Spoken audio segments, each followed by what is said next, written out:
Well, for more on what this election could mean for the U.S. economy, I spoke to Hadley Heath Manning. She's Director of Health Policy at the Independent Women's Forum. I began by asking about the key differences between Hillary Clinton's and Donald Trump's economic visions. Well, to put it simply, I would say that Mrs. Clinton would suggest that the United States economy needs to be more fair, it needs to be fairer.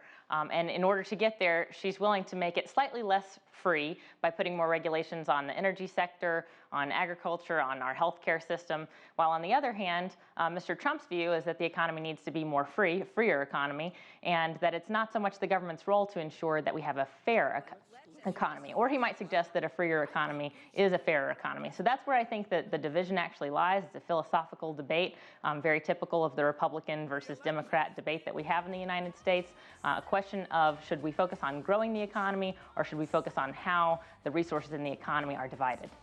Now, it's not just the candidates, but also their supporters that seem to have these very different stances with how life has really developed for them in the U.S. The Pew Research Center found that an overwhelming majority of Trump supporters, about 81%, feel life is worse now than it was 50 years ago, whereas the majority of Clinton supporters see life as better. Why do you think there are such markedly different perceptions?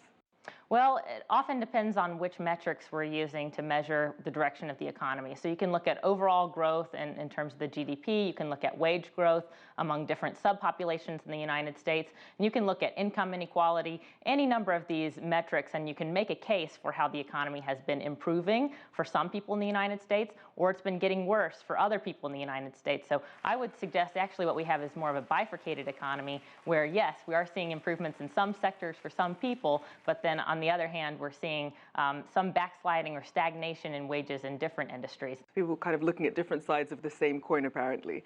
Now, one thing that we haven't really heard much about is entitlement spending from the presidential candidates, especially in the debates. And for those who aren't familiar, these are some of the government's social programs that meet certain criteria for workers that give them benefits like welfare, health, pensions, etc. So considering just how much of the federal budget actually goes into this sector, are you surprised that we haven't heard more about it?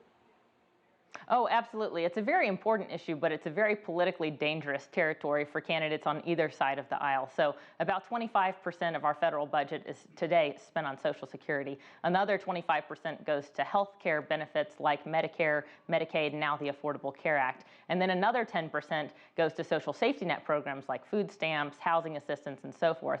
So this occupies something like 60% of all of the federal spending that we do, while defense spending, for example, takes only 16%. And people are often surprised to hear those figures.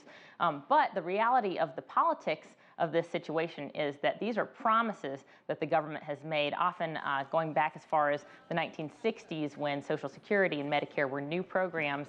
And each new wave of politicians wants to focus on keeping those promises to the American people as people start to plan their lives around expecting retirement savings from Social Security and expecting Medicare to be there for them in their older age and retirement years.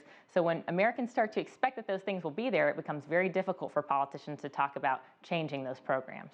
So when it comes to some of the things that come with these programs, obviously these are not cheap. As we mentioned, they take up a great amount of the budget. Now, former Fed Chief Alan Greenspan cautioned about the rising ratio of these entitlement programs to GDP and how it could affect things like productivity and eventually investment. And many analysts say that the current model is actually unsustainable. So then what does the next president need to do beyond the promises to end up making this a sustainable model? Right. So last year in 2015, the federal government spent about $3.7 trillion total, and $3.2 trillion was paid for by tax revenue. That means about $500 billion in spending was deficit spending. One of the reasons it's so difficult for politicians to address issues like entitlements is that it's very easy actually to do debt and deficit spending. But it is true that when an economy takes on too much deficit spending, it does have an impact on our ability to grow as an economy. So we're carrying a lot of weight, and in fact, about 6% of our federal spending goes just to servicing the interest on our national debt.